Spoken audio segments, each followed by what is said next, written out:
dan pendidik. Saya langsung aja Hmm. presentasinya share screen. Silakan silakan, Bu, boleh. Oke, baik.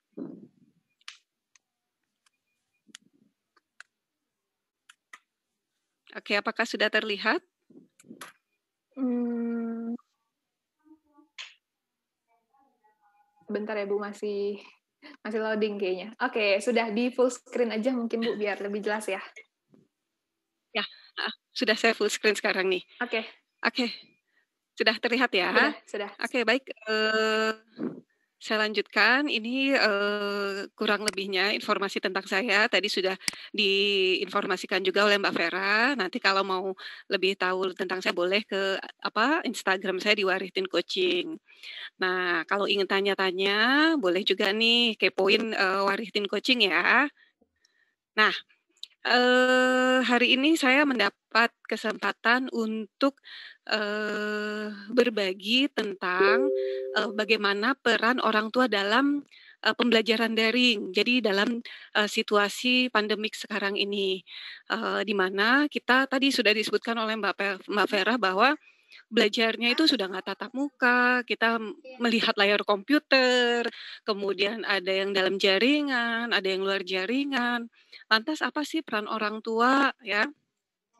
Nah, seperti yang disampaikan oleh, Bapak Menteri Pendidikan dan Kebudayaan, Bapak Nadiem Makarim, di situ beliau menyampaikan bahwa daripada kejar tayang semua topik, mungkin ini kesempatan emas untuk menguatkan konsep-konsep fundamental yang mendasari kemampuan murid-murid untuk bisa sukses di mata pelajaran apapun.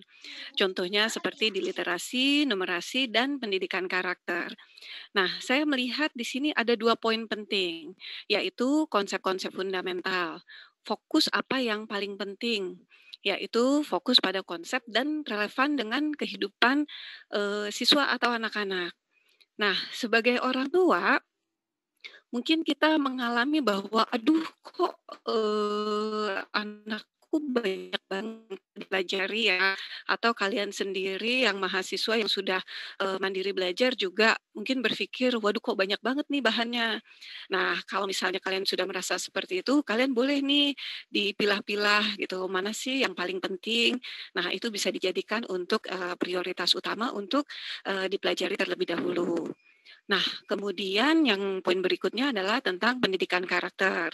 Pendidikan karakter di sini saya menerjemahkannya sebagai kompetensi perilaku atau, soft kompetensi dan juga keterampilan hidup. Nah, ini, saatnya nih untuk kita, bisa lebih fokus pada kompetensi perilaku kita dan keterampilan hidup yang, bisa kita tingkatkan. Nah, teman-teman mungkin sudah pernah dengar nih sebelumnya mengenai filosofi pendidikan, Ki Hajar Dewantara, yaitu Bapak Pendidikan Indonesia, bahwa setiap orang menjadi guru, setiap rumah menjadi sekolah. Nah, kita sudah, mengalami nih gitu ya bahwa ternyata belajar itu nggak hanya di sekolah, tetapi bisa di rumah, bisa di kafe, bisa di taman, bisa di mana saja. Dan kemudian setiap orang bisa menjadi guru.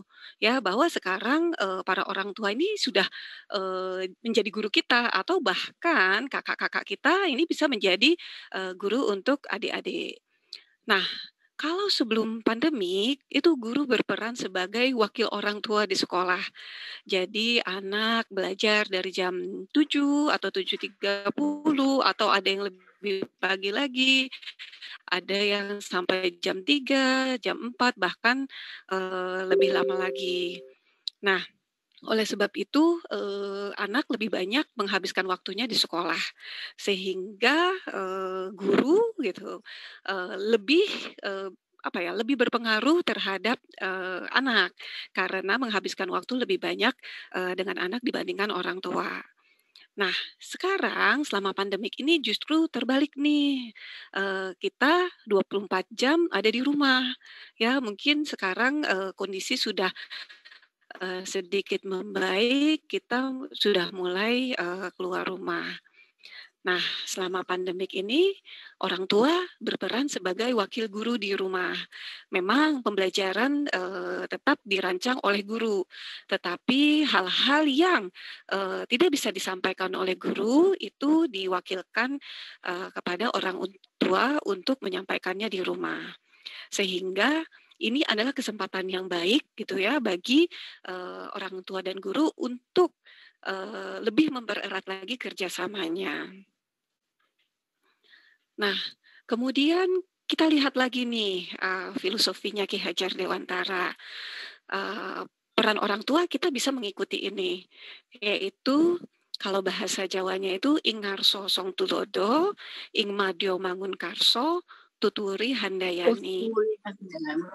Ya, oke. Nah, mungkin teman-teman tahu ya kalau apa di logo itu ada Tuturi Handayani, tapi lengkapnya itu ini gitu ya. Nah, apa sih artinya? Nah, yang pertama itu adalah memberikan teladan di depan. Jadi Ingarso itu di depan. Sebagai orang tua, sebagai guru, kita perlu memberikan teladan kepada siswa dan anak-anak kita. Kemudian di tengah membangun semangat. Ya, kita juga nggak hanya di depan ya, tetapi kita juga bisa berjalan di samping murid kita atau anak kita untuk membangun semangat. Dan kemudian yang ketiga adalah tuturi handayani, yaitu memberikan dorongan dari belakang. Ya, pada saat anak kita, murid kita mungkin sedang tidak termotivasi, maka peran kita sebagai orang tua atau guru itu bisa memberikan dorongan dari belakang. Nah, seperti apa sih apa realnya gitu, praktisnya di kehidupan sehari-hari? Nah, peran sebagai ingar sosong tulodo itu ya memberikan teladan dengan perilaku yang diharapkan. Nah, ini orang tua tuh biasanya suka gini nih ke anaknya atau guru-guru suka begini nih ke muridnya, "Kamu tuh ya nggak pernah dengerin ibu, kamu tuh ya nggak pernah dengerin bapak." Nah, ini reminder aja nih untuk teman-teman orang tua dan teman-teman guru bahwa don't worry that the children never listen to you, but worry that they always watching you. Jadi memang gitu ya, murid kita, anak kita seolah-olah tidak mendengar, tetapi mereka itu selalu mengamati kita. Nah, oleh sebab itu kita perlu memberikan teladan dengan perilaku yang diharapkan. Nah, perilaku yang diharapkan bisa jadi masing-masing sekolah, masing-masing keluarga itu berbeda. Nah, peran orang tua dan guru ini untuk mencontohkan, menunjukkan perilaku itu. Nah, misalnya di kala pandemik ini kalau yang menurut saya yang paling penting adalah perilaku adaptif. Bagaimana kita menyesuaikan diri yang sebelumnya kita bisa sering keluar rumah, sekarang kita lebih sering di dalam rumah. Yang biasanya kita belajarnya bertatap muka dengan guru, sekarang kita menatap layar komputer atau layar HP. Biasanya kita main chattingnya dengan teman-teman kita secara langsung tatap muka, tetapi sekarang chattingnya bisa jadi ya melalui gawai. Nah, kemudian ini juga adalah saat yang penting untuk mandiri, ya, mandiri untuk belajar, mandiri untuk mengatur diri sendiri dalam jadwal-jadwal kita.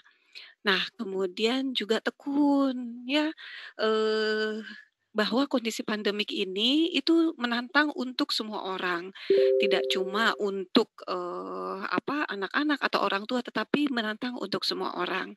Peran orang tua dan guru adalah sebagai orang yang lebih dewasa, yang diharapkan bisa lebih mengatur diri, maka ya kita tunjukkan bagaimana sih caranya tekun, bagaimana sih caranya, mengatasi tantangan yang saat ini kita hadapi.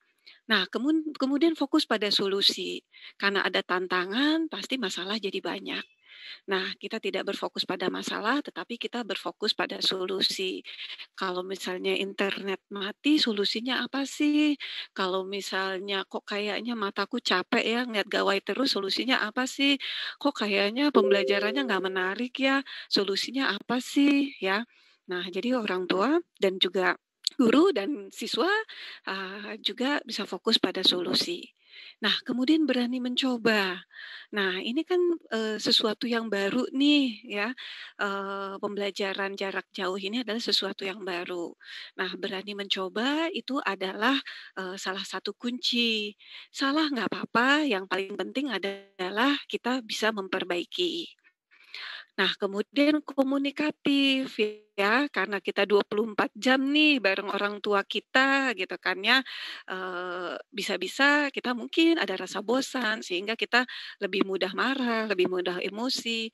Kalau kita merasakan hal-hal negatif ya, itu dikomunikasikan kepada, orang tua kita, dikomunikasikan kepada anggota keluarga yang lain. Sehingga kita bisa saling memahami perasaan anggota keluarga, masing-masing. Kemudian posisi di tengah seperti apa? Tadi membangun semangat dengan cara yang sesuai dengan karakter anak. Di tengah, peran orang tua itu membangun semangat. Caranya yang sesuai dengan karakter anak. Bisa jadi nih ada, anak yang bisa disepertikan ini, "Ih, si itu bisa tuh ngerjain ini, kamu bisa nggak?" Tapi ada juga anak yang tidak bisa dibanding-bandingkan. Nah, kalau menurut saya kita sesuaikan nih, membangun semangatnya dengan cara yang sesuai dengan karakter anak. Apakah dia bisa dengan cara, lembut, dengan pendekatan yang, persuasif, atau bisa diberikan tantangan.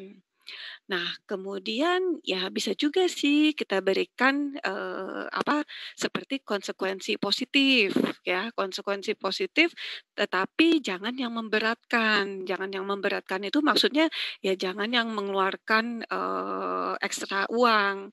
Bisa saja misalnya gini, "Oke, kalau misalnya kamu bisa mencapai target ini, nanti giliran cuci piring kamu, ibu deh yang gantiin," gitu. Atau oke kalau kamu mencapai target ini besok boleh deh kamu yang, pilih menu makan siang kita. Nah kira-kira seperti itu.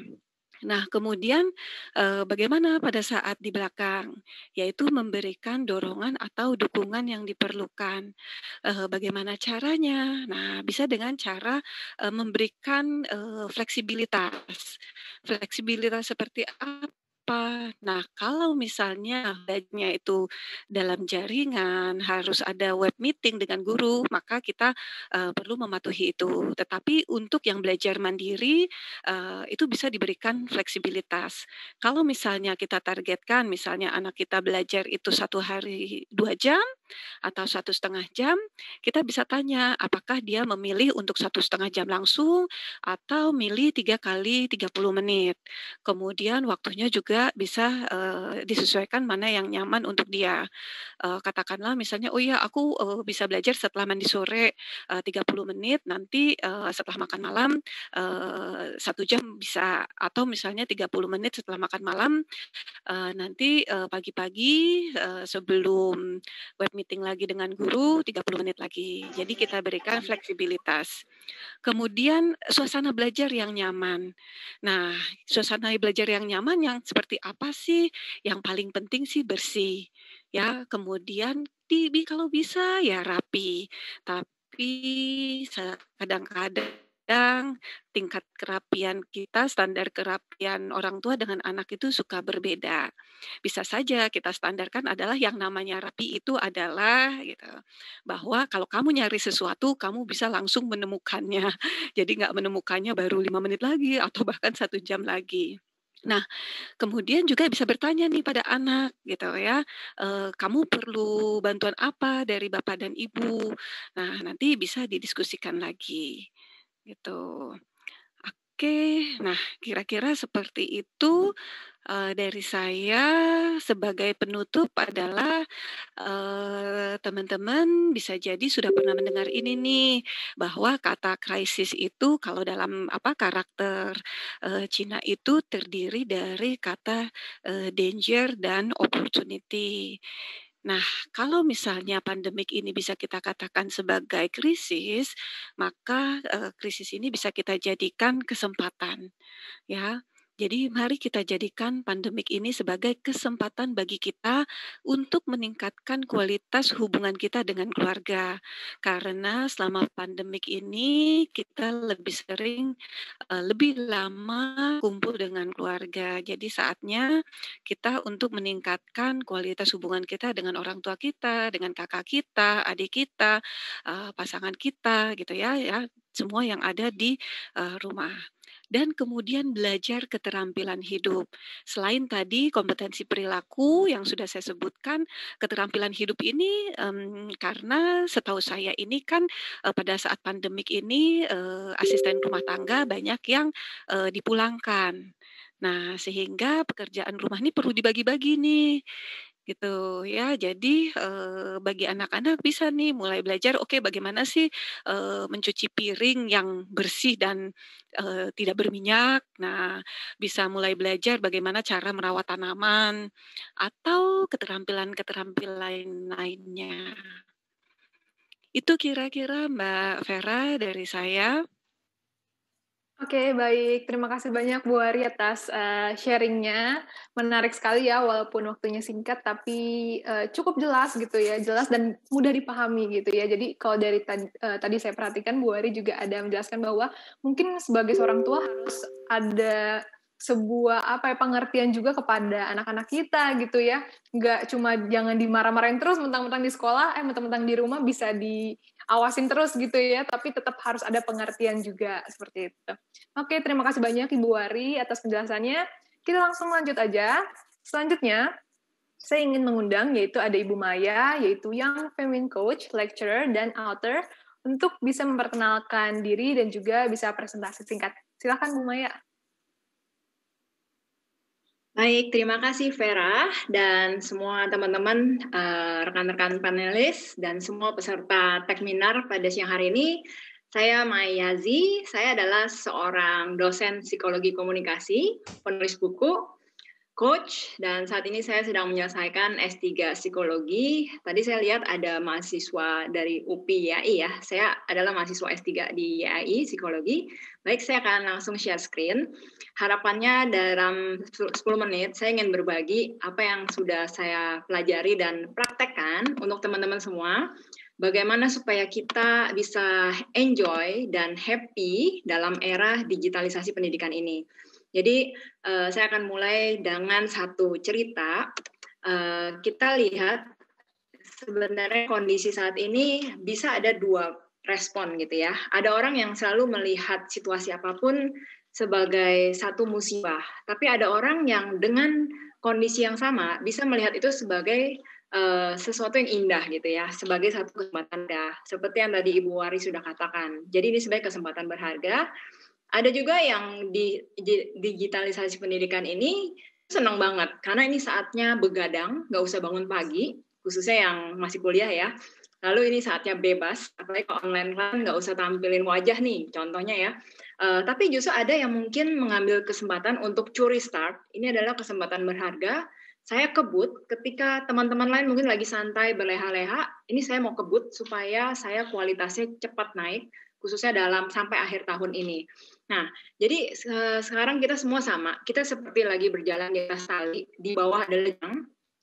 Ada orang yang diem, benar-benar diem, karena dia ketakutan. Dia takut kalau jalan dia jatuh ke bawah jurang. Tapi ada yang dia udah tahu apa yang harus dia lakukan supaya dia aman jalan di atas tali itu.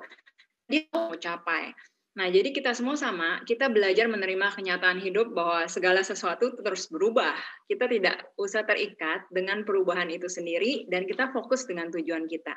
Saya memang nggak bahas secara fokus mengenai digitalisasi pendidikan, tapi saya ingin mengajak teman-teman semua siang ini untuk berpikir ide-ide apa yang bisa kita dapatkan di era ini.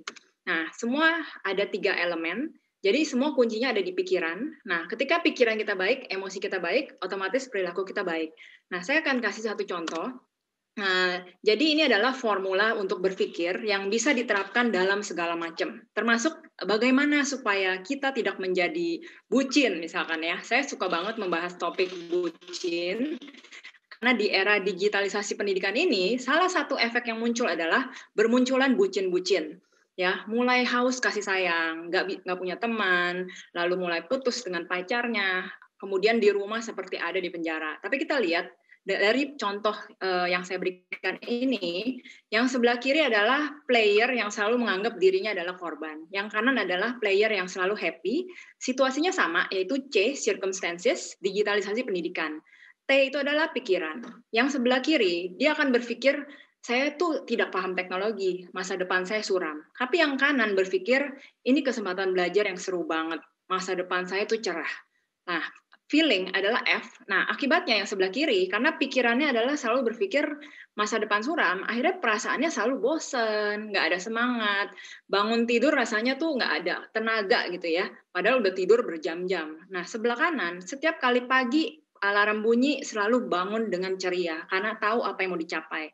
Nah, actionnya adalah yang sebelah kiri akhirnya membuang-buang waktu, menjadikan masa-masa belajar di rumah sebagai masa untuk berpesta, lalu membuang waktu padahal uang semester jalan terus.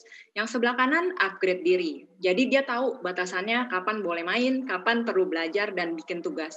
Nah, resultnya yang sebelah kiri menguatkan pikiran dia. Oh iya benar, masa depannya suram. Lalu yang kanan, future is bright, hidupnya semakin indah, semakin happy. Nah, teman-teman bisa lihat di cermin, lihatlah wajah masing-masing, tambah kinclong atau tambah suram.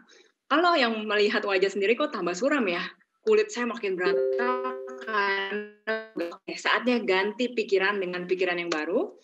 Nah, kita akan masuk ke tugas perkembangan. Siang ini saya akan fokus remaja dan dewasa muda, karena hampir sebagian besar adalah mahasiswa yang masih kuliah. Kita lihat untuk tugas perkembangan remaja, ini adalah banyak sekali kebingungan identitas, padahal ini adalah momen terbaik untuk menciptakan identitas kita menjadi pribadi yang unik. Lalu di dewasa awal, inilah muncul para bucin yang selalu merasa kesepian, karena tugas perkembangannya memang membentuk hubungan yang erat dan berkomitmen termasuk membangun karir. Jadi saya nggak tahu apakah teman-teman ada yang merasa lagi clueless, bingung gitu ya, saya arah hidupnya mau kemana gitu ya, kok saya gini-gini aja. Nah, inilah saatnya kita sama-sama belajar pada siang ini karena banyak panelis-panelis yang akan membagikan take away untuk teman-teman semua. Nah, kita lihat beberapa aktivitas yang saya ingin bagikan ke teman-teman. Kita semua punya otak dengan fungsi yang mungkin berbeda-beda, dalam arti maksimalnya belum terlalu maksimal gitu ya. Karena selama ini kita hanya fokus di nomor 1, yaitu logic. Padahal ada 8 fungsi yang bisa kita maksimalkan selama era ini khususnya di digitalisasi pendidikan. Pertama adalah logic, kemampuan kita berpikir. Lalu itu adalah bahasa penting banget teman-teman. Jadi manfaatkan kesempatan sekarang untuk segera upgrade kemampuan bahasa asing. Yang ketiga adalah kemampuan self-reflection. Inilah saat paling berharga untuk kita mengenali diri kita sendiri. Spiritual time, perkembangan spiritual. Dan saya percaya bahwa kita adalah manusia spiritual, manusia sosial juga, dan manusia individual. Yang kelima adalah kita maksimalkan fungsi otak kita dalam hal musik, yaitu teman-teman bisa manfaatkan waktu kita nyanyi, ya pas lagi mandi nyanyi gitu ya. Kita kasih stimulus di otak kita untuk bisa memaksimalkan fungsi otak yaitu musik. Yang keenam adalah badan, body. Jadi jangan di kamar terus. Ayo gerak, harus olahraga juga. Lalu ketemu dengan orang. Jadi memang kita social distancing ya. Tapi lakukan hal-hal yang membuat teman-teman masih bisa bertemu dengan manusia lain. Jangan hanya menyendiri di kamar. Yang ketujuh adalah kemampuan visual kita. Kalau saya paling suka teknologi aplikasi Pinterest. Lalu saya banyak melakukan art terapi untuk drawing, kembali ke masa-masa waktu kecil, sering menggambar, itu bisa merilis stres kita. Yang terakhir adalah nature. Jadi salah satu yang bisa dilakukan, tadi sudah disampaikan oleh Ibu Wari, kita sudah saatnya tanam pohon atau tanam tanaman, itu merangsang fungsi otak nature kita, supaya kita bisa memaksimalkan otak kita tuh jangan hanya segini aja. Ya. Nah, di sini ada efek gunung es, bahwa teman-teman yang bisa survive adalah yang punya 4 karakter ini. Pertama adalah resilient, tahan banting. Kedua adalah freedom, jadi benar-benar tidak terikat dengan masalah pribadinya. Lalu yang ketiga adalah positif, punya growth mindset, jadi selalu menganggap segala hal itu adalah kebaikan dan kesempatan untuk menjadi orang yang lebih maju. Dan terakhir adalah orang yang akan sukses adalah mereka yang mampu mengatur emosinya supaya dalam kondisi yang kalem. Jadi santuy ya, santuy itu bukan berarti tidur-tiduran aja. Kalau menurut saya, santuy adalah ketika kita relax, tapi tetap bergerak. Nggak cuma males-malesan. Oke, berikutnya ini salah satu contoh betapa saya memaksimalkan era digitalisasi pendidikan. Saya paling suka Instagram. Jadi karena saya kangen untuk berinteraksi dengan manusia lain, yang bisa saya lakukan adalah saya rutin membuat IG Live. IG Live adalah salah satu cara untuk melatih kemampuan public speaking kita. Jadi teman-teman, manfaatkan sosial media, jangan hanya untuk stalking mantan, atau untuk stalking teman-teman kita hidupnya lebih bahagia dari kita, gitu ya. Buatlah karya-karya yang bisa bermanfaat untuk kebaikan diri sendiri dan orang lain. Nah, satu hal yang akan sangat dirindukan selama digitalisasi adalah nggak bisa ketemu dengan teman-teman kuliah. Ini waktu saya masih kuliah dulu ya. Oke, terakhir kesempatan ini berharga juga untuk semakin mengenali diri kita. Saya berikan beberapa contoh tes yang bisa dicoba. Salah satunya adalah ini www.fotokarakter.com, lalu tes MBTI, dan masih ada tes lain. Dan pertanyaan terakhir untuk kita semua adalah, why am I here? Buat apa ya saya hidup kali ini? Setiap orang harus bisa menjawab itu. Ini saya kasih lihat contoh dream vision board yang saya tempel di dekat tempat tidur, dan ini membantu saya setiap kali saya lagi patah semangat, saya lihat lagi tujuan apa yang saya mau capai. Dan kita harus punya tujuan yang tinggi untuk kebaikan manusia. Nah, salah satunya saya punya impian. Saya pengen suatu kali diundang di PBB untuk mewakili perempuan dan remaja-remaja di dunia. Nah, nggak apa-apa, kita berhayal aja, karena otak kita itu tidak bisa membedakan mana yang beneran, mana yang bohongan. Jadi kita selalu pikirkan saja apapun yang teman-teman mau itu bisa, dengan catatan pakai panduan self-coaching ini. Nah, nanti silakan materinya kan dibagi ya oleh panitia, silakan diterapkan sendiri. Oke, kira-kira itu materi yang ingin saya bagikan. Karena waktunya singkat banget, saya akan tutup dengan pertanyaan, kira-kira apa sih manfaat yang teman-teman ingin berikan satu aja untuk negara kita. Dan ini ada satu buku yang saya rekomendasikan untuk dibaca dari Viktor Frankl. Nah, semoga semua bisa menjawab pertanyaan kenapa saya hidup, dan kalau nama kita di Google, maunya keluar berita apa? Itu pertanyaan sederhana yang selalu saya tanyakan. Saya yakin beritanya bukan berita yang berhubungan dengan kriminal atau berita yang berhubungan dengan hal-hal yang kurang baik gitu ya. Oke, dan kita semua punya tugas untuk menyelamatkan keluarga dan teman baik kita sendiri, yaitu yang tadi dikatakan menjadi guru untuk orang-orang terdekat kita. Saya punya rumus 1 juta orang bahagia. Kalau setiap orang membantu 200 orang terdekat, itu berarti ada 200 juta orang yang bisa diselamatkan. Ini adalah beberapa anak dari sepupu saya, dan ini mahasiswa yang akhirnya selama pandemik ini muncul ide baru menjadi guru, dan teman-teman juga bisa menjadi guru untuk orang-orang terdekat teman-teman. Oke, terima kasih. Sampai bertemu lagi. Kita bisa berkomunikasi lewat Instagram di maya.si, dan semua tetap dalam kondisi yang baik. Kalau mau ngobrol, langsung aja japri. Terima kasih, Keren Indonesia. Oke, terima kasih banyak Bu Maya atas sharing-nya. Menarik banget ya, banyak hal-hal banget yang bisa kita pelajarin dari presentasi Bu Maya tadi. Tapi bagi teman-teman yang tadi beberapa ada nanyain dapat materinya atau enggak, tenang aja. Tadi udah disampaikan juga, kita akan share by email, seperti itu ya. Oke, kita lanjut lagi aja. Selanjutnya, untuk panel berikutnya, saya ingin mengundang, kalau tadi mungkin Ibu Wari lebih ngomongin tentang orang tua atau pengajar gitu ya, kalau Bu Maya lebih ngomongin dari sisi anaknya. Nah, kalau ini, selanjutnya itu ada Bapak Lutfianto Febri Handoko. Beliau tadi dari CEO akupintar.id, beliau akan lebih menjelaskan dari segi aplikasinya, seperti itu. Nah, aplikasinya itu apa? Aplikasinya itu adalah Aku Pintar. Aku Pintar itu apa sih? Nah, nanti bisa langsung dijelaskan oleh langsung dari Bapak Lutfianto. Untuk itu, silakan Pak Lutfianto. Terima kasih, Mbak. Yap, sama-sama Pak. Silakan Pak. Oke, saya langsung saja ya. Boleh, boleh.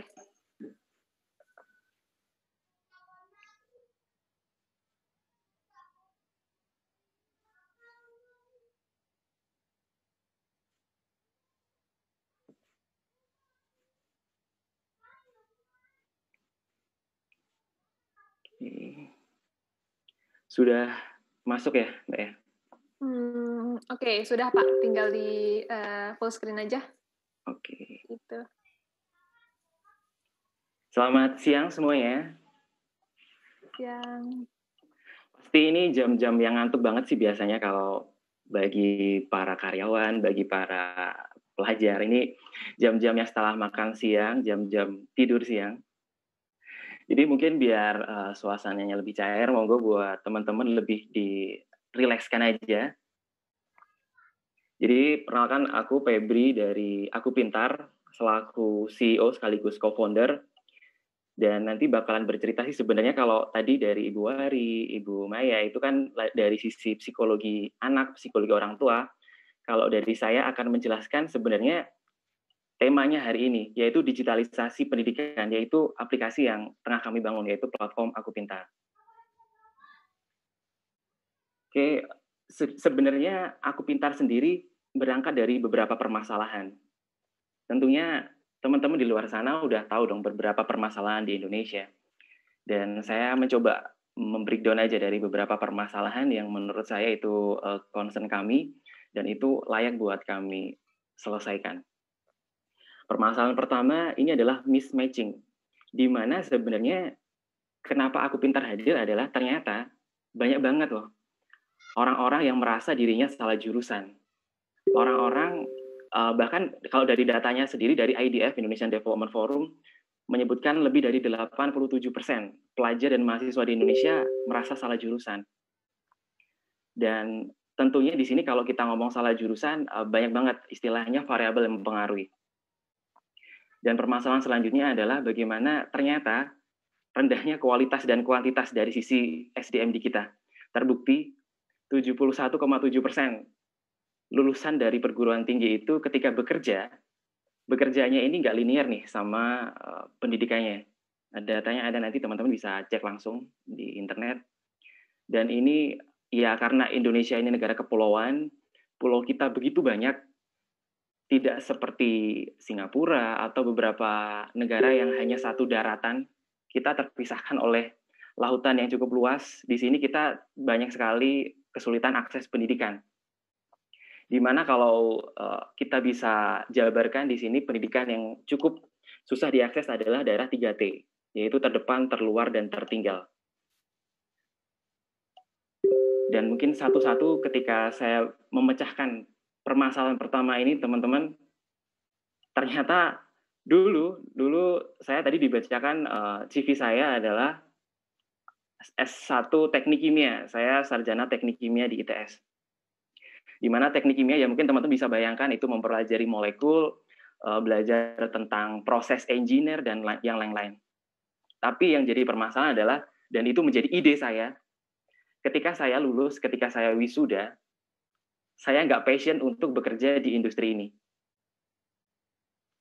Dan ketika saya mempertanyakan itu kepada diri saya, ternyata banyak juga orang di luar sana yang merasakan hal yang sama.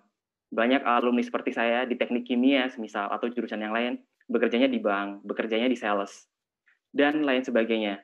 It's okay sebenarnya bekerja tidak sesuai dengan pendidikannya. Tapi apakah tidak lebih baik jika memang semuanya linear, semuanya sudah tertata sehingga hasilnya lebih maksimal? Dari situ awalnya aku aku belum nemu solusi ini. Waktu itu aku hanya sebatas memang passionku bisnis. Setelah lulus aku berbisnis di bidang software house. Seorang alumni teknik kimia, bisnisnya software house. At least software house itu industri IT, teman-teman. Bisnis jalan, 1 semester setelahnya aku melanjutkan S2 ku di bidang manajemen. Dan disinilah teman-teman aku ngerasa soulku di situ, jiwaku di situ. Seberapapun capek dari pagi sampai sorenya kuliah, ketika malam hari teman-teman, ketika aku kerja, ketika malam harinya aku kuliah itu kayak ringan banget gitu, nggak ada beban gitu. Dan dari situ aku merasa bahwa cocokku itu emang untuk manajemen, memanage orang, mengatur orang, mengorganisir, atau membuat suatu ide, atau istilahnya ngomong di depan orang, bikin presentasi, dan yang lain-lain. Dan aku merasa bahwa ternyata yang sebelumnya ketika aku di teknik kimia, itu aku ngerasa salah jurusan.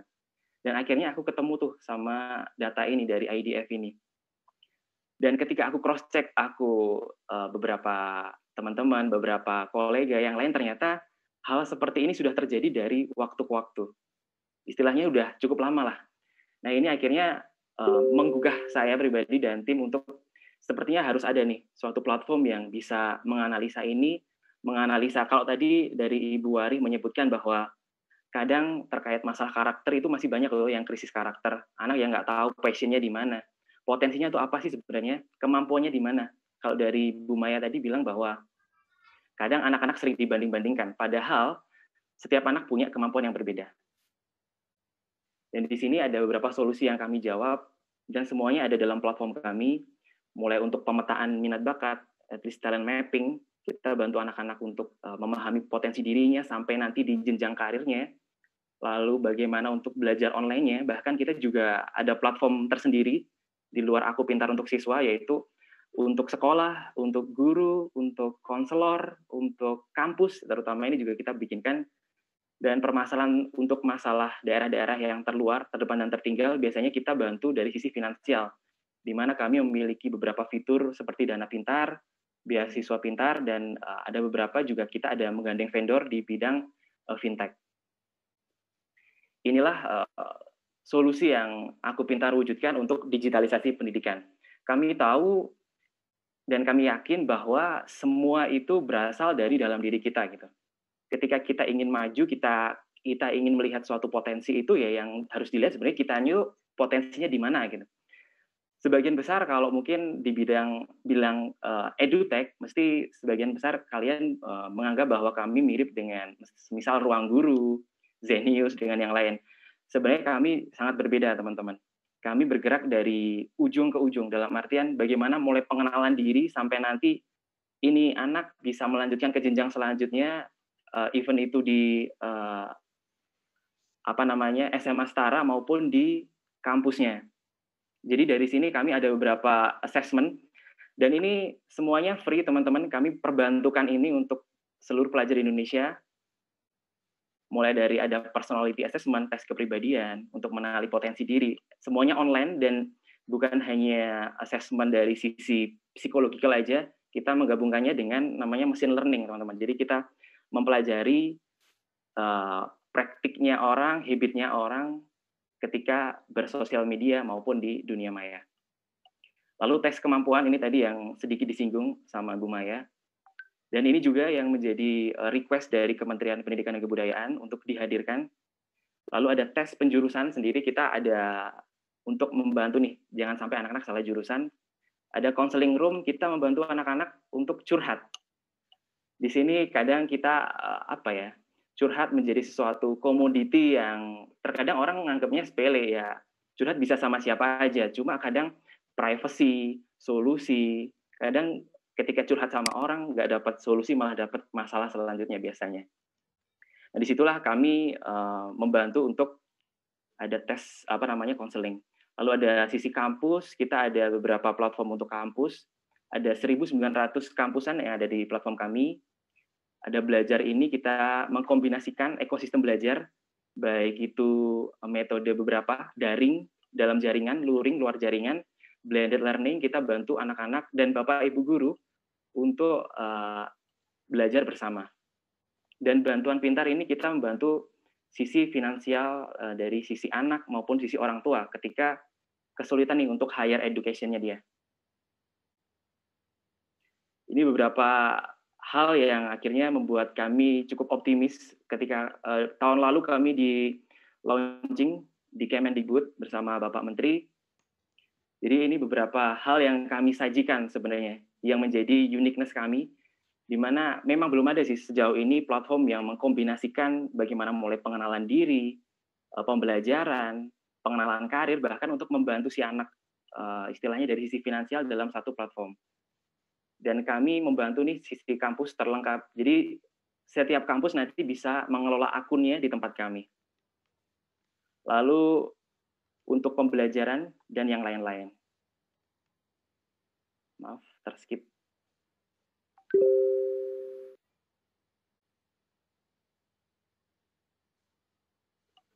Dan di sini kami dalam kondisi daring ini kami membantu udah dari beberapa daerah, beberapa wilayah, baik itu dari sisi guru, dari sisi orang tua, untuk istilahnya bagaimana sih cara membimbing anak ketika masa pandemi ini. Hal ini yang sering kami kerjakan bersama komunitas guru, komunitas orang tua, dan komunitas-komunitas di kampus. Ini salah satu event kami, Battle Pintar. Jadi kemarin saya dititipi dari panitia bagaimana sih peran orang tua. Gitu. Pada kenyataannya di lapangan, orang tua dan anak itu punya gap untuk bisa berbicara bersama gitu loh. Yang ada justru seperti sebatas instruksi dari orang tua. Nah, di sini kami mewadahi orang tua untuk berbicara apa adanya, begitu juga anaknya, dan kami tengahi bersama psikolog kami, sehingga ada sesi konseling di situ untuk menemukan sebenarnya potensi anak ada di sebelah mana. Dan mungkin karena keterbatasan waktu, saya percepat saja teman-teman, cukup di situ. Dari saya sebenarnya cukup sederhana, saya lihat dari peserta banyak yang masih mungkin mahasiswa atau bekerja, dan saya rasa masih bisa disebut sebagai anak muda lah ya. Kita tahu nanti di tahun 2030, 2045, di mana masa-masa keemasan Indonesia, di sana generasi muda lebih dari 56, hampir 60% itu mendominasi dari total penduduk di Indonesia. Yang jadi permasalahan di sini, dan mungkin ini bisa dibantu oleh Keren juga untuk generasi muda selanjutnya. Yang jadi permasalahan adalah ketika anak mudanya nanti ini nggak bisa ngapa-ngapain nih, apalagi di masa pandemi kayak gini, udah nggak belajar langsung, udah nggak dapat ilmu yang lain, udah malah nggak ngapa-ngapain, cuma rebahan doang, nggak ada aktivitas yang lain. Yang kita takutkan bersama bukan bonus demografi ini yang terjadi, tapi bencana demografi. Oleh karena itu, aku ngajak buat teman-teman di luar sana, kalian yang masih anak-anak muda, nggak apa-apa buat mencoba sesuatu yang berbeda, keluar dari zona nyaman kalian. Terkadang memang terkadang rada naif juga ya. Kita sebagai pemuda kita juga butuh nih materi, kita juga butuh pemasukan lah buat beli ini itu yang mungkin jiwa-jiwa muda kita, jiwa hedonisme kita muda. Tapi kita juga harus berpikir bahwa kita hidup bukan cuma buat kita sendiri loh, ada orang lain. At least di sekitar kita ada keluarga, ada tetangga, ada saudara. Itu yang harus kita bantu. Setidaknya itu yang menjadi, saya rasa, bekal Indonesia ke depannya bisa mencapai generasi emasnya. Terima kasih dari saya. Oke, baik. Terima kasih Pak Lutfianto atas sharing-nya. Seru banget tadi ya. Di sini langsung banyak yang komen, aduh, ternyata nggak cuma saya yang ngerasa salah jurusan loh. Mulai banyak curhat-curhatan ya. Sip, kalau gitu. Makasih banyak Pak Lutfianto atas sharing-nya. Kita lanjut lagi. Selanjutnya nih ada Ibu Frida, yaitu selaku IM B2B Account Manager dari Samsung Electronics Indonesia. Nah, siapa yang nggak kenal Samsung? Nggak mungkin ya, semuanya pasti tahu Samsung itu apa gitu. Saya yakin semua juga udah pada tahu juga. Nanti kita juga akan dapat informasi langsung nih dari Ibu Frida sendiri tentang produknya seperti apa. Kalau tadi kita ngomongin aplikasi dari Pak Lutfianto, sekarang kita masuk ke produk gitu ya. Samsung nanti juga katanya sih ada promosi juga, promo-promo menarik yang bisa di-sharing ke kita. Jadi silahkan Bu Frida langsung saja. Ayo, terima kasih Mbak Vera. Selamat siang semuanya. Perkenalkan, saya Frida dari IT and Mobile B2B Samsung. Jadi sebenarnya saya ini dari divisi B2B, kemudian lebih fokus produknya itu ke handphone, tablet, dan juga wearables gitu. Nah, siang hari ini saya akan membahas sedikit tentang gimana sih teknologi itu bisa membantu mempermudah kegiatan belajar mengajar, sekaligus membantu untuk membuat kegiatan belajar mengajar itu lebih menyenangkan. Sebentar. Saya sekalian share dokumen dulu.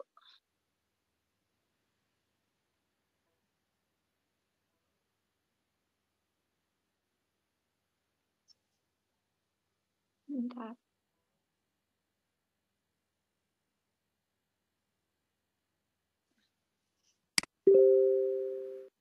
Oke.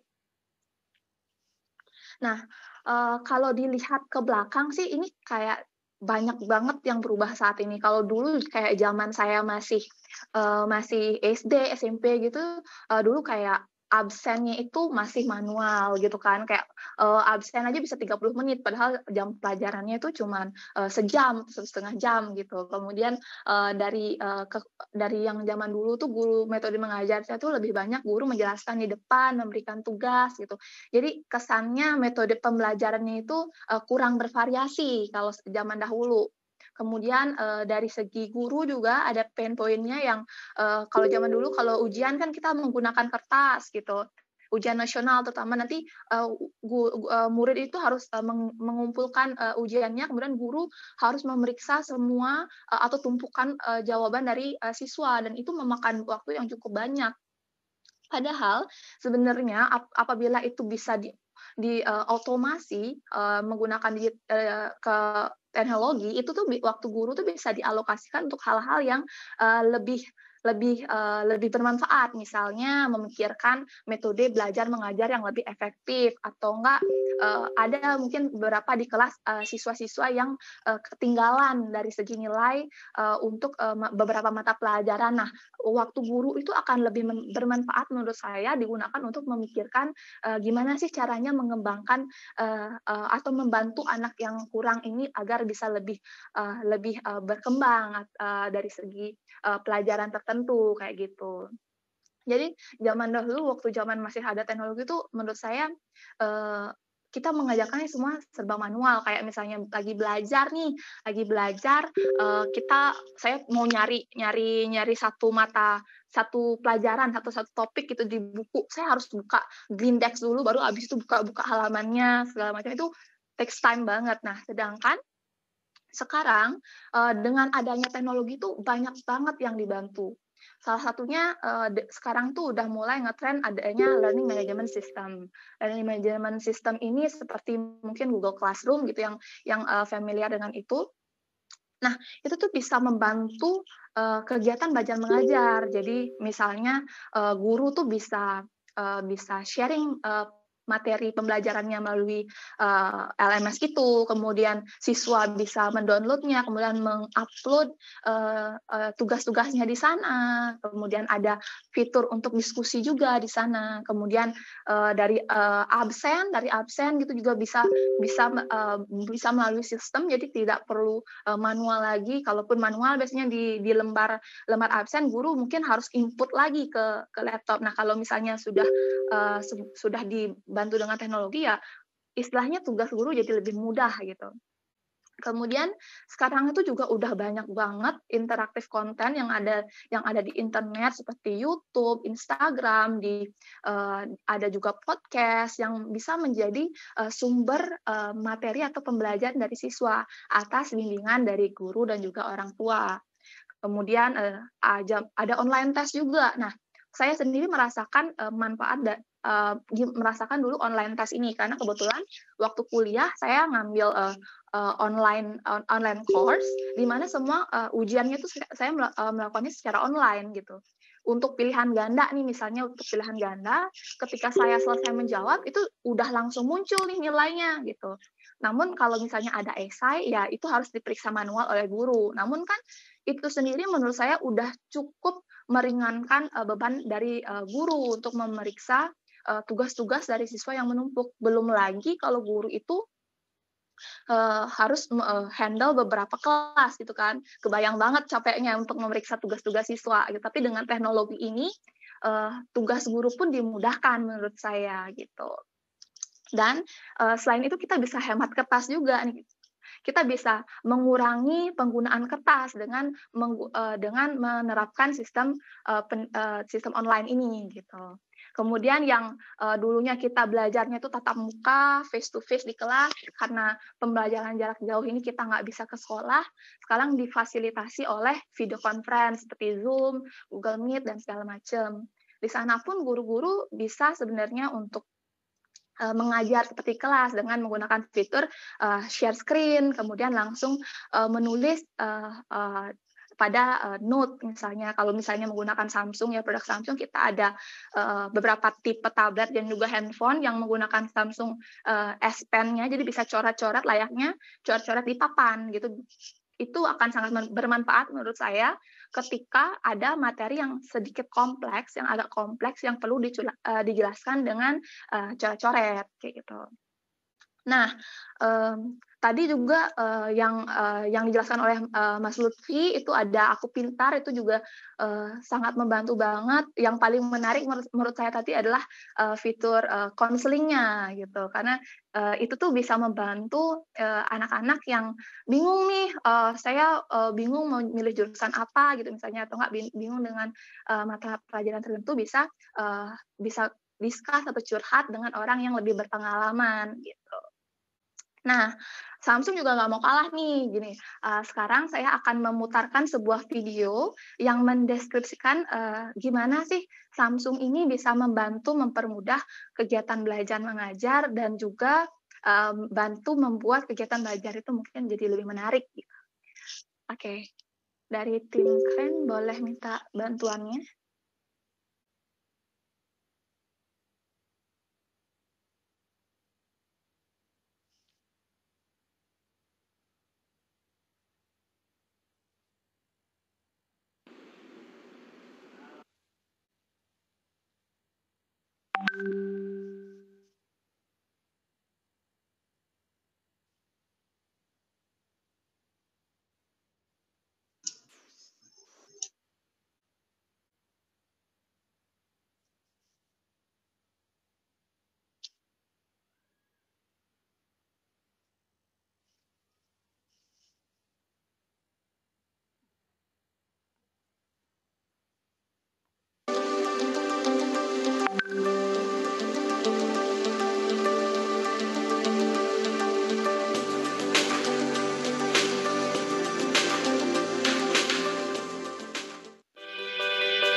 Misalnya sekarang bisa digunakan ketika misalnya anak-anak itu lagi belajar sambil menonton video, jadi bisa sambil buka YouTube kemudian ditumpuk dengan Samsung Note, dan Samsung Note-nya itu bisa dibuat transparan, jadi bisa sambil menulis di atas tampilan video gitu. Ini juga bisa misalnya pas lagi video conference dengan gurunya menjelaskan, kemudian siswanya perlu mencatat, jadi bisa langsung mencatat di Samsung Notes ini, atau bisa juga menggunakan video feature split screen. Jadi di sampingnya itu Samsung video YouTube, di sampingnya itu Samsung Notes. Nah, ini yang tadi sempat saya singgung ketika misalnya ada video conference nih guru dengan murid-muridnya untuk kelas, misalnya ingin menjelaskan suatu penyelesaian untuk suatu soal gitu misalnya. Nah, kalau ngomong aja kan mungkin susah ya, jadi perlu coret-coret. Nah, ini bisa dimanfaatkan juga dengan fitur share screen-nya ini atau share whiteboard. Atau kalau nggak mau share whiteboard, lebih enak, kalau saya sih lebih suka biasanya share screen, jadi langsung masuk ke Samsung Note pas di share screen. Bisa juga tuh coret-coret nanti di sana, Bapak Ibu guru juga bisa langsung menjelaskan dengan share screen ini.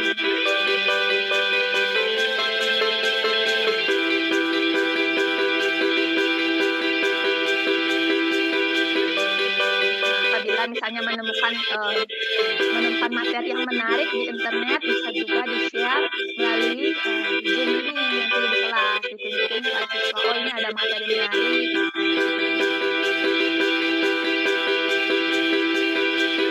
Kemudian ini buat yang masih suka mencatat, ini bisa juga nih kita membuat note yang bervariatif nih melalui Samsung Note. Kalau dulu kan zamannya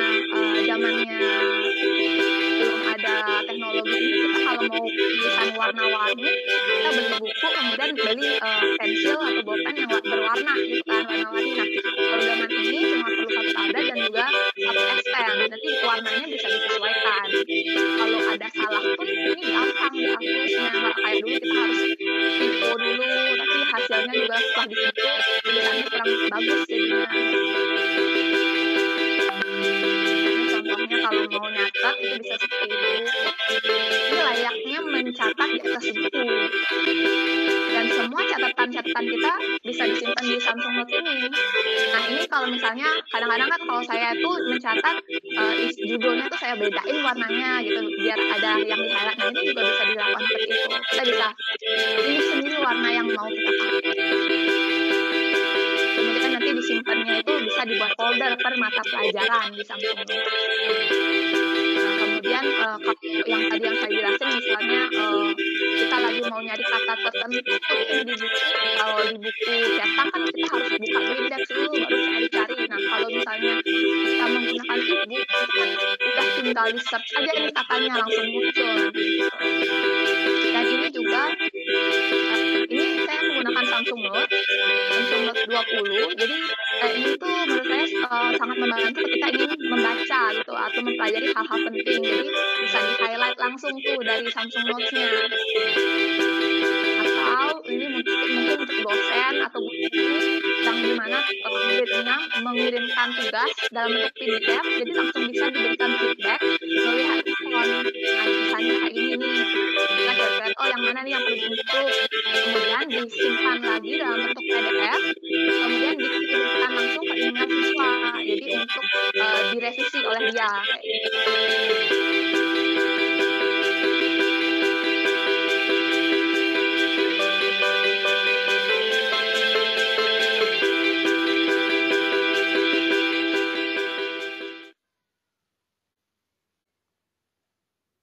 Nah, oke, sekian tadi videonya. Saya lanjut ke PowerPoint-nya dulu.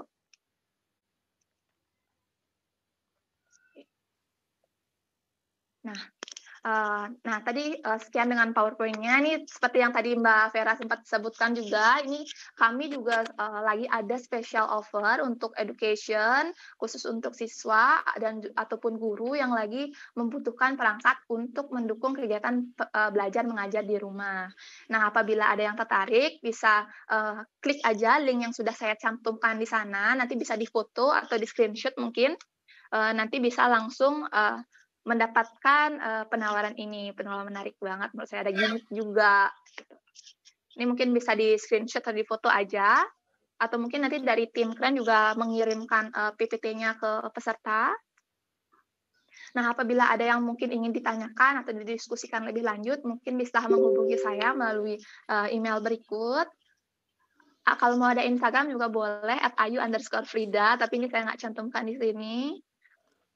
Nah, akhir kata untuk menutup sesi hari ini, saya ingin menampilkan sebuah quote yang menurut saya sangat relevan dengan kondisi kita saat ini, di mana kita dituntut untuk beradaptasi, untuk menciptakan kebiasaan baru di luar kebiasaan kita yang sebelumnya. It is not the strongest of the species that survive, nor the most intelligent that survive. It is the one that is the most adaptable to change. By Charles Darwin. Selamat siang dan terima kasih. Oke, terima kasih Bu Frida atas penjelasannya. Menarik banget ya, tab Samsung tuh bisa buat nulis-nulis gitu ternyata. Karena mungkin ada beberapa dari kita, termasuk saya tepatnya, saya tuh agak sulit untuk mencatat kalau ngetik gitu ya, agak sulit gitu. Dan juga kalau pelajaran tertentu, kalau misalnya dulu sekolah kayak pelajaran biologi segala macam kan banyak gambar-gambar tuh, tadi contohnya ada. Nah, kalau misalnya pakai Samsung ini kayaknya bakal lebih mudah banget gitu ya, karena udah digital juga, gampang semuanya, dan lebih hemat kertas mungkin ya, bisa dibilang. Oke, terima kasih Bu Frida atas penjelasannya. Kita langsung masuk lagi. Selanjutnya, panel terakhir, saya juga mengundang, yaitu ada Bapak Indra Charismiaji, selaku pengamat pendidikan. Pak Indra, silakan Pak. Ya, selamat sore. Terima kasih Mbak Vera. Selamat sore para peserta Techminar hari ini. Izinkan saya share screen ya. Ya, silakan Pak.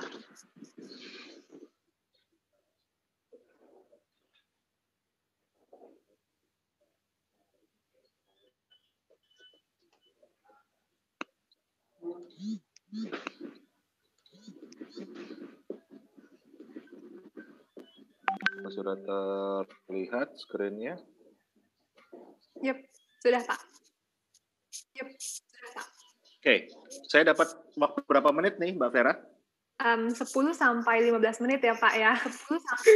Oke, harus diingetin ya, Mbak. Soalnya kalau nggak diingetin, biasanya bisa sampai besok nih kan. Waduh, siap-siap Pak. Nanti kita akan ingetin langsung. Oke, terima kasih. Ya, thank you Ya, Pak. para peserta Tekminar yang saya hormati, perkenalkan nama saya Indra Krismiaji, gelarnya Prof dari provokator. Tugasnya memang memprovokasi dunia pendidikan. Mungkin saya nggak akan panjang-panjang cerita tentang background saya. Ini ada kontak saya. Saya persilakan Anda semua untuk bisa mengkontak saya untuk diskusi lebih jauh. Nama saya juga bisa di Google, jadi bisa lebih tahu apa yang saya kerjakan selama ini. Memang banyak memberikan masukan, banyak memberikan kritikan, banyak terjun langsung di pengembangan pendidikan, khususnya pendidikan abad 21 yang basisnya tentu saja digital. Jadi secara singkat background saya seperti itu. Nah, saya mulai dulu dengan Pak Indra, sorry Pak, saya potong sedikit. Kayaknya screen-nya agak blur ya, agak kurang terlihat dengan jelas tulisannya. Kok bisa ya?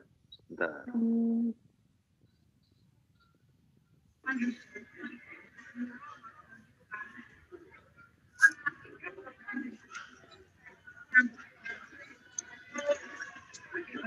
Apa mau Masih kita blur? bantu? Masih sih Pak, apa mau kita bantu untuk share screen saja? Boleh juga sih, atau karena internet saya lagi naik turun. Kalau sekarang? Sebentar ya. Oke, nah ini udah clear Pak, siap. Bisa dilanjutkan. Gini aja deh, nggak kedengeran tuh. Ya. Oke, lanjut saja. Tapi kok Arwi boyfriend? Di next saja, Mbak. Tapi kok Arwi boyfriend? Silakan di next saja, Mbak. Nah, ini. Oke. Kalau kita bicara di dunia pendidikan, saya sendiri di dunia pendidikan, balik lagi. Nah, kita bicara di dunia pendidikan, saya sendiri terjun di dunia pendidikan, bisa mundur satu slide-nya. Bisa tolong mundur satu dulu slide-nya.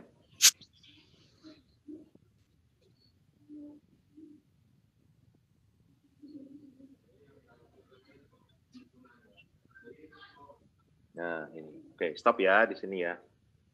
Oke. Jadi kebanyakan mundurnya. Maju satu lagi.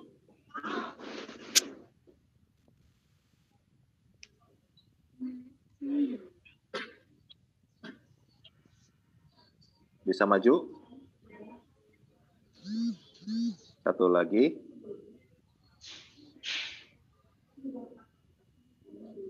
Satu lagi boleh? Nah, udah stop ya di sini ya. Kebanyakan. Kayaknya agak lemot sih Pak, jadi saya mundur sekali lagi aja ya.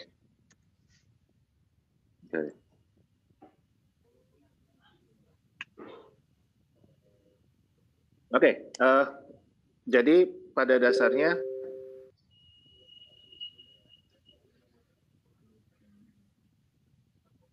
ya di sini.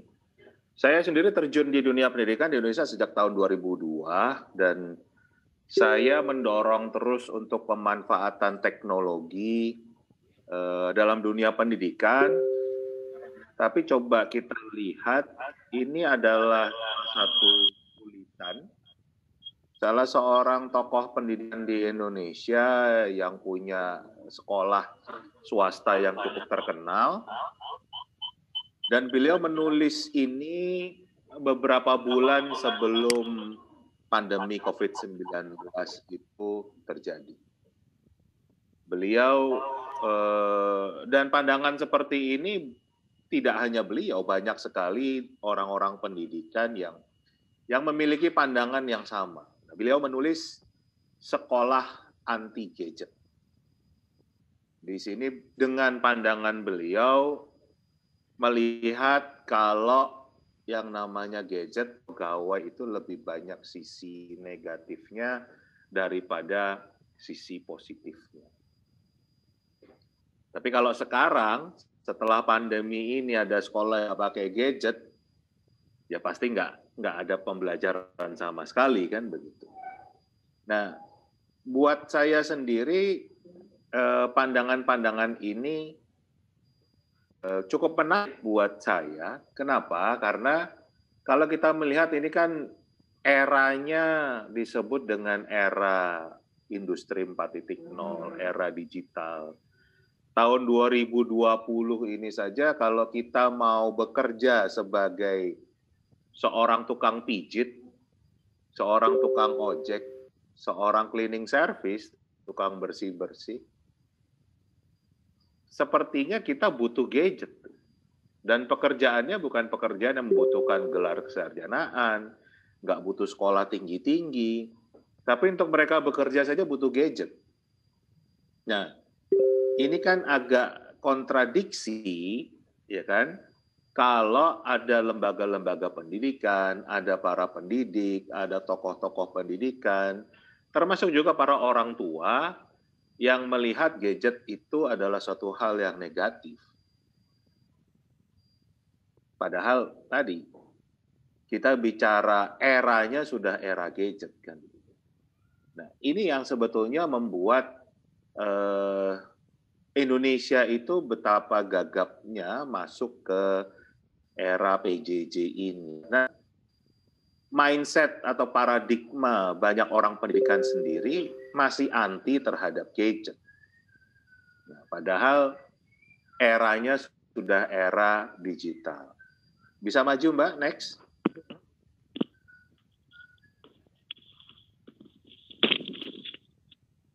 Nah, maju aja terus di satu slide penuh dibuka aja. Nah, tahun 2001, lanjut aja ya. Tahun 2001, seorang pakar pendidikan dari Amerika Serikat, namanya Dr. Martensky, beliau menulis kalau ada perbedaan dasar antara orang-orang yang seperti saya ini, disebut dengan digital immigrant, dan anak-anak saya yang disebut dengan digital native atau penduduk asli dunia digital. Jadi kalau saya itu lahir, hidup itu belum di era digital, tapi sekarang pindah ke era digital, makanya disebut imigran. Sedangkan yang native atau penduduk asli ya dari lahir, hidup, mereka sudah di eranya era digital. Nah, Mark Terenzi menjelaskan banyak perbedaan yang mendasar di antara dua generasi ini. Yang pertama, generasi kami yang digital imigran, yang namanya informasi itu sangat-sangat terbatas. Jadi kenapa era kami itu kami begitu memperhatikan guru, begitu nurut patuh dengan guru, di kelas itu benar-benar sepertinya memperhatikan guru itu 100%. Sedangkan anak-anak kita sekarang tidak. Nah, kenapa kita begitu? Karena zaman dulu itu kalau guru menulis di papan, dan tulisannya itu dihapus, informasinya langsung hilang. Sedangkan era yang sekarang ini mau cari informasi apapun, tinggal ketik di handphone, di Google muncul semua, apapun yang mau kita cari ada. Jadi dunianya memang sudah sangat berbeda. Dulu informasinya terbatas, sekarang informasinya malah kelebihan, ya kan? Banyak informasi-informasi yang nggak penting yang bisa kita akses sekarang. Orang bangun tidur, selfie, kita bisa dapat infonya. Orang makan, orang pesan apa, orang mau tidur, orang nonton apa, yang kayaknya nggak penting-penting banget, tapi informasinya tersedia. Kan gitu. Jadi kalau dulu terbatas, sekarang malah tidak ada bahasnya. Kemudian kalau era yang dulu rata-rata informasinya bentuknya teks. Sedangkan era yang sekarang kalau nggak ada suaranya, nggak ada warnanya, nggak ada videonya, ya jangan harap informasi itu akan menarik untuk dikonsumsi. Nah, kemudian cara berpikir. Karena generasi saya itu informasinya bentuknya teks, berarti kan kebanyakan informasinya dari buku. Cara berpikir kita itu sekuensial, artinya urut. Kenapa urut? Karena kita terbiasa membaca informasi yang urut. Maksudnya gimana? Kalau kita baca buku, kan nggak mungkin baca buku mulai dari halaman 72 dulu, terus lari ke halaman 55, ke halaman 13, nanti balik ke halaman 82, nggak bisa begitu kan? Baca buku itu selalu dari halaman 1, 2, 3, 4, 5, terus. Nah itulah kenapa membuat cara berpikir kita sekuensial. Sedangkan para digital native ini, penduduk asli dunia digital, kalau nyari di Google, mereka bisa langsung nyari informasi yang mereka butuhkan. Dan itu nggak harus satu-satu, mereka mau mencari berapapun informasi bisa. Itu yang membuat cara berpikir mereka paralel. Nah, hal ini juga membuat cara bekerja kita berbeda. Kalau generasi saya lebih cenderung ke single tasking. Artinya hanya bisa mengerjakan satu hal dalam satu waktu. Karena tadi kan cara berpikirnya sekuensial kan gitu. Dari sini ke sini dulu, kemudian ke sini kan gitu.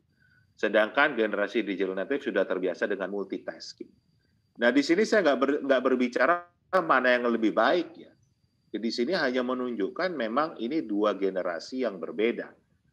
Dari dunia yang berbeda. Tapi sekarang kita hidup di era yang sama. Nah, kita bicara budaya yang berbeda. Nah, lanjut.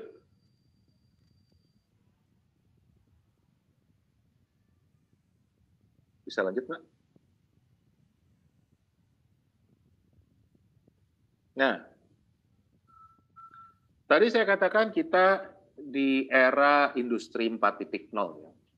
Nah, tantangan di era industri 4.0 sendiri sangat berbeda dengan era sebelumnya. Bisa lanjut, Mbak, saat ini? Satu slide.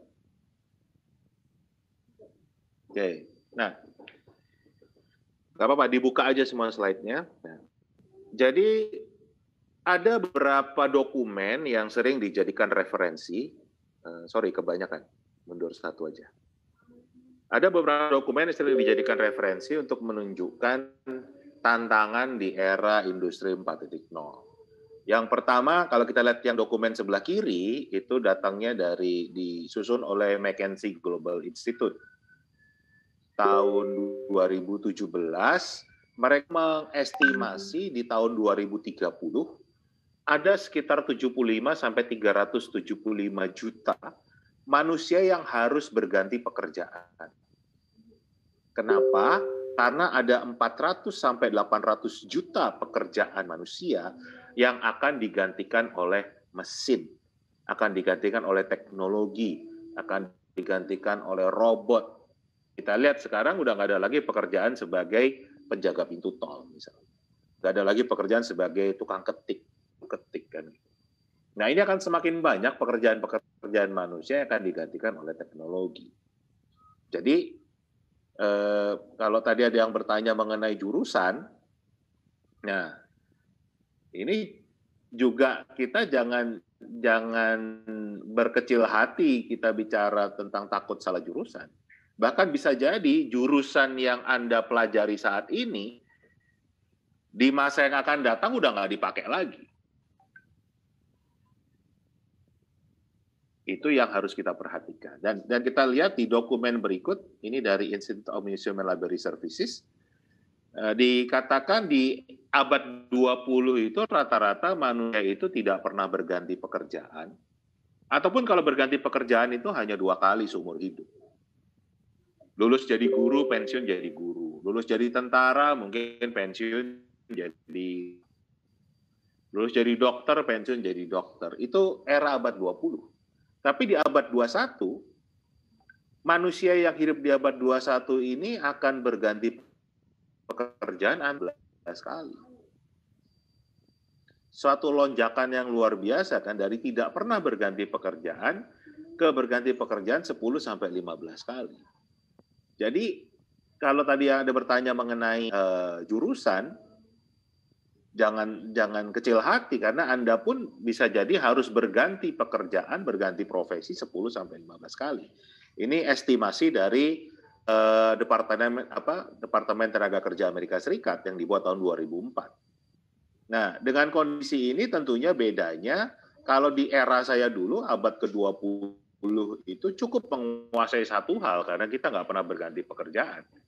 Sedangkan era yang sekarang kita harus menguasai banyak hal karena berubah terus. Kan kita lihat perubahannya cepat. Dari teknologi Nokia berubah ke BlackBerry, sekarang ke Android, cepat sekali berubahnya, nggak sampai 20 tahun perubahan itu. Ya kan? Jadi ini akan terjadi semakin cepat di masa depan seperti itu. Dan kita lihat dari Forum Ekonomi Dunia yang paling atas sebelah kanan tahun 2018 mengestimasikan ada kurang lebih 65% dari anak-anak yang saat ini duduk nantinya akan bekerja pada bidang yang hari ini bidangnya saja belum ada. Bidangnya belum tercipta. Ini angka yang besar. Lebih dari setengah kayak yang sekarang duduk di bangku SD nantinya akan bekerja pada bidang yang hari ini bidangnya belum ada. Jadi kita sekali lagi tidak bisa terpaku pada jurusan-jurusan yang ada sekarang. 65% jurusan itu akan hilang. Harus muncul jurusan yang baru, bidang yang baru, dan itu yang kemungkinan besar harus kita ciptakan sendiri. Jadi era sekarang ini adalah era kreasi, era inovasi, eranya mencipta. Dan inilah sebetulnya kenapa kita punya Mendikbud yang asalnya dari dunia startup digital.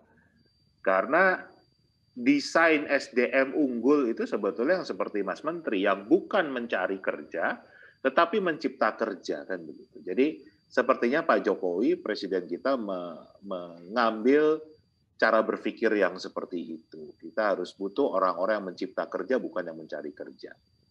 Karena melihat kajian berikut. Lanjut. Nah, sekarang kalau saya masuk menjelaskan tentang digitalisasi pendidikannya, itu kenapa kita di Indonesia ini gagap? Karena kita tidak pernah mempersiapkan dengan baik.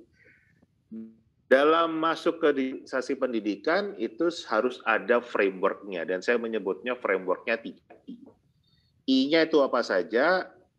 Infrastruktur, I yang pertama. I yang kedua adalah infostruktur, dan I yang ketiga adalah infokultur. Infrastruktur, infostruktur, infokultur. Tiga-tiganya harus disiapkan. Infrastruktur itu apa? Gawainya. Ya kan? Kita lihat sekarang banyak pelajar Indonesia, bahkan mahasiswa yang nggak punya gawai. Ya kan? Bersyukur ada Samsung nih. Mungkin bisa membantu kita dari sisi gawainya kan gitu. Jadi alat kerja ini penting kan. Gawai itu sama dengan cangkul atau pacu era peragrikultur dulu. Nah, era sekarang alat kerjanya adalah gawai. Jadi kalau ada pelajar yang tidak menggunakan gawai, saya yakin mereka tidak siap menghadapi masa depan. Jangan-jangan siapnya menghadapi masa lampau. Nah, ini banyak hal yang tidak disadari kan gitu. Kalau dunia sudah, dan karakter dari gawai sendiri sangat berbeda dengan alat kerja di era 3.0. Alat belajar di era 3.0 misalnya buku tulis, cetak, itu kan hanya satu arah. Sedangkan yang gawai ini bisa dua arah. Bisa menjadikan penggunanya sebagai konsumen, tapi juga bisa menjadi produsen, mencipta karya, apapun ciptaannya, mau bentuknya vlog, mau bentuknya blog, mau bentuknya gambar, apapun itu adalah sebuah karya. Dan itu yang dibutuhkan di era sekarang, karena anak-anak yang mau bersaing, mau berkarya di era digital ini adalah mereka-mereka yang harus berinovasi. Makanya butuh gawai ini. Kemudian infrastruktur itu juga membutuhkan yang namanya data. Jadi percuma kita punya gawai tapi nggak tersambung ke internet, nggak ada paket datanya. Nah, jadi dalam masuk ke pembelajaran digital, yang namanya infrastruktur itu sangat penting. Harus disiapkan dulu. Nah, I yang kedua adalah infostruktur. Bagaimana informasi itu terstruktur? Tadi saya lupa siapa yang sudah menyebutkan tentang pentingnya learning management system. Learning management system itu jelas sudah satu persyaratan kalau kita mau memanfaatkan teknologi digital dalam pembelajaran, learning management system itu nggak bisa ditinggalkan. Ya. Kemudian kita juga butuh aplikasi perkantoran yang berbasis cloud, berbasis komputasi awan. Misalnya Microsoft 365-nya Microsoft atau G Suite-nya Google kan begitu. Ini kalau kita nggak pakai ini sulit sekali kita mau kerjanya bagaimana. Nah, infostruktur ini kan bagaimana informasi tadi terstruktur. Yang sangat beda prosesnya dengan buku. Kalau dulu kan modelnya buku, tapi ini sekarang bisa menggunakan LMS, bisa menggunakan media-media digitalnya, misalnya videonya, PowerPoint-nya, atau PDF-nya, podcast-nya, itu bisa masuk ke LMS, bisa masuk ke Office 365, bisa masuk ke Google Classroom, kan gitu. Tapi itu berada di dalamnya. Nah, kenapa ini penting? Karena kulturnya juga berbeda. Kita bicara infokultur, ya. Pembelajaran digital itu mengenal yang namanya konsep asynchronous learning. Bukan hanya synchronous learning, tapi juga asynchronous. Synchronous atau sinkronis itu adalah pelajaran model tatap muka, yang harus sinkron, jadwalnya sama, ya materi yang dipelajari sama, waktunya sama, kecepatannya sama, tesnya sama, itu sinkronis. Sedangkan kalau kita pakai digital, bisa asinkronis atau asynchronous learning.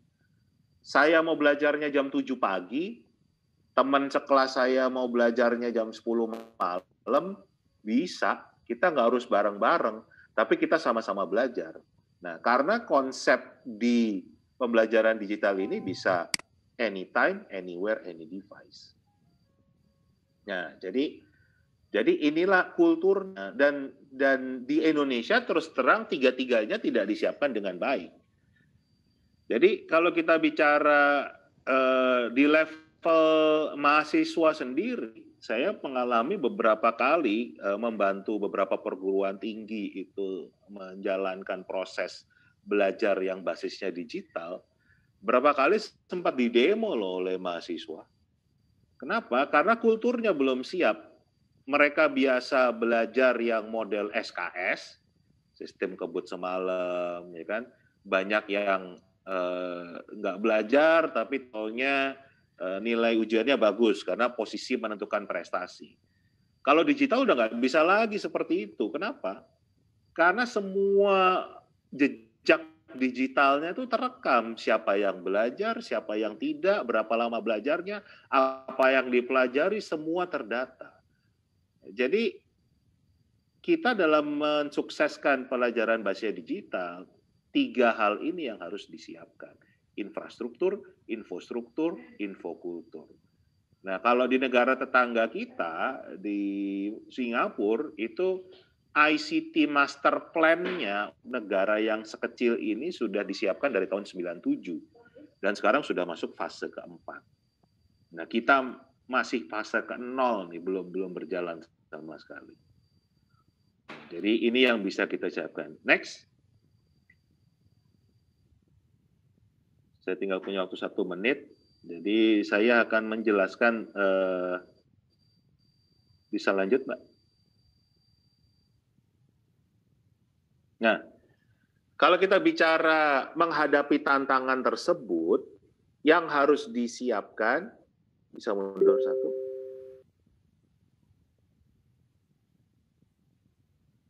yang harus disiapkan bukan kemampuan digitalnya, ya, tetapi justru yang disebut dengan soft skill-nya, karakter kita. Jadi yang sebelah kiri itu adalah tingkat nalar. Dari tingkat nalar yang paling rendah, C1 itu menghafal, sampai yang paling tinggi adalah C6 yaitu mencipta. Era sekarang kita butuh di level mencipta. Karena inovasi tadi kan. Nah, kalau kita hanya berhenti di level menghafal, memahami, mengaplikasi, kita itu akan pasti tergantikan oleh mesin, tergantikan oleh teknologi, tergantikan oleh robot. Nah, robot, mesin, komputer itu belum bisa sampai C4, C5, apalagi C6. Tapi C3-nya lebih hebat dari kita, C2-nya lebih hebat dari manusia, C1-nya apalagi. Nah, jadi kita harus meningkatkan nalar kita minimal sampai level C4. Syukur-syukur sampai C6. Kita juga butuh kemampuan berpikir kritis, kemampuan berkolaborasi, kemampuan komunikasi, dan kreatif. Next. Nah, tahun 2014, Bank Dunia membreakdown lebih detail lagi. Ada 8 keterampilan yang saat ini bisa ditawar lagi dan bahkan mereka membuat kajiannya kapan keterampilan ini bisa dikembangkan secara optimal. Jadi di era sekarang ini ada 8 keterampilan yang disingkat dengan practice. P itu problem solving, memecahkan masalah. Kita lihat bisa dikenalkan dari usia dini, optimal di usia anak, di usia SD sampai SMA, kemudian di usia perguruan tinggi itu resilience, ketangguhan, ya kan? Itu dari usia dini sampai SD itu optimal. Usia remaja, SMP, SMA itu penguatan. Achievement motivation, motivasi berprestasi, itu bisa optimal di usia SD, dikuatkan di usia remaja, SMP, SMA. Kontrol, pengendalian diri, optimal dari usia dini sampai remaja, SMA. Perguruan tinggi, penguatan, ya kan? Teamwork ini sampai di remaja, penguatan. Dari usia 29 tahun, dari usia dini sampai 29 tahun. C-nya lagi confidence, kepercayaan diri bisa dikenalkan dari usia dini, optimal di usia SD dan remaja, penguatan di usia dewasa. Dan yang terakhir adalah etika, punya etika, di usia dini bisa dikenalkan dan optimal di usia SD dan SMA. Mungkin demikian paparan saya, Mbak Vera. Saya kembalikan lagi ke moderator. Terima kasih. Oke, baik. Terima kasih Pak Indra atas penjelasannya. Menarik banget ya, kita banyak banget belajar hal-hal baru juga tadi dari penjelasan Pak Indra. Oke, karena semuanya sudah presentasi juga, saatnya kita masuk ke sesi panel discussion, di mana di sesi ini saya akan memberikan beberapa pertanyaan kepada Bapak dan Ibu semua panelis di hari ini, seperti itu. Oke, untuk yang pertama,